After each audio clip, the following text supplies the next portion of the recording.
नमस्कार मित्रांनो. ठरलं तर मग या मालिकेच्या आजच्या इंटरेस्टिंग एपिसोडमध्ये सायली अर्जुनला परफेक्ट आणि नीटनेटकी कामं कशी करायची हे शिकवत असते. आणि मग त्याच्यानंतर तेवढ्यात सायलीला चैतन्यचा कॉल येतो. सायली तसं अर्जुनला सांगते की चैतन्य भाऊजींचा कॉल येतोय. अर्जुन चिडतो आणि सायलीला म्हणतो की तो तुला का परत परत फोन करतोय, त्याने तुझं हे काम बहुतेक खूपच सिरियसली घेतलंय वाटतं. याच्यावरती सायली उत्तर देते, हो मग घेणारच ना. आणि सायली पुढे चैतन्याचा फोन उचलून त्याच्याशी फोनवरती बोलू लागते. पुढे मग त्याच्यानंतर चैतन्य सायलीला कामाबद्दल बोलत असतो आणि सायलीला सांगतो की आपल्याला तो गुप्ते भेटायला येणार आहे, त्याच्याबरोबर मीटिंग घ्यायची आहे. याच्यावरती सायली उत्तर देत म्हणते की ते मीटिंगचा टायमिंग दुपारी ठेवा. मला ना आधी त्या माणसाच्या घरी जायचं आहे आणि मगच मी दुपारी ऑफिसला येते.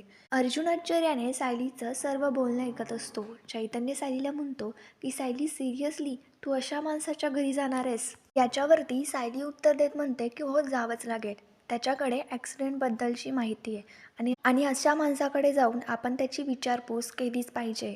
याच्यावरती चैतन्य देखील काळजी दाखवत सायलीला म्हणत असतो की हो सायली, जा तू, पण जरा जपूनच राहा, कारण त्याच्याकडे ॲक्सिडेंटबद्दलची माहिती आहे, म्हणजे तो काही साधासुद्धा माणूस नसणारच. आणि ऑफिसमध्ये कोणीतरी पाहिजे म्हणून चैतन्य ऑफिसला जाणार असतो. सायली चैतन्यला म्हणते की चैतन्य भाऊजी, काळजी करू नका, आपण ऑफिसला भेटूयात. अर्जुन तर सायलीच्या बाजूलाच असतो आणि अर्जुनने सायलीचं सर्व काही बोलणं ऐकलेलं असतं. याच्यावरती अर्जुन चिडत सायलीला म्हणतो, हे तू स्वतःच का ठरवून टाकलंस? तू तर खरंच साईट मॅनेजरच्या घरी भेटायला त्याला जाणार आहेस? मी सांगत असते की काय आहे ना, पोलिसांच्या म्हणण्यानुसार तो कुठेच सापडला नाही. म्हटल्यानंतर मला त्याची चौकशी करावीच लागेल आणि त्याच्या घरी जाऊन ठाण मांडून तर बसावंच लागेल ना, कधी तरी तो तिथे येईनच ना.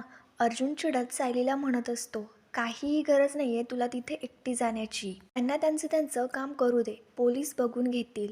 आणि अर्जुन सायलीवरती खूप चिडतो आणि रागात तिकडनं निघून जातो. सायली अर्जुनशी बोलण्याचा प्रयत्न देखील करत असते, पण मात्र अर्जुन काय सायलीचं काहीच ऐकून घेत नाही. इकडे दुसरीकडे साक्षी तर भयंकर चिडलेली असते, कारण साक्षीला सचिनबद्दलचं सर्व सत्य समजलेलं असतं. कारण प्रियाने साक्षीला सर्व काही सांगितलेलं असतं की सचिन हा माझ्या सख्या नंदेचा नवरा आहे. साक्षी खूप चिडलेली असते आणि आता स्वतःशीच म्हणत असते की माझ्या अण्णांना नेहमी म्हणायचे की समोरच्याला मारून टाकणं हा एकमेव उपाय नसतो, पण मात्र आता मला कळतंय की हाच एक उपाय असतो. साक्षी इतकी चिडलेली असते की चक्क ती सचिनचा जीव घेणार असते. कारण साक्षी विचार करत असते की या सचिनची जगण्याची लायकीच नाही आहे, कारण त्याने मला फसवलं आहे. आणि साक्षी भयंकर चिडलेली असते.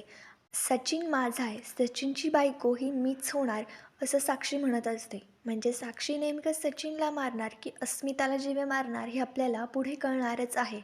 साक्षी विचार करत असते आणि स्वतःशीच म्हणत असते की अस्मिता, तू शेवटची रात्र जगून घे. उद्याचा दिवस तुझ्यासाठी भयानक ठरणार आहे. उद्या तू मरणारच आहे.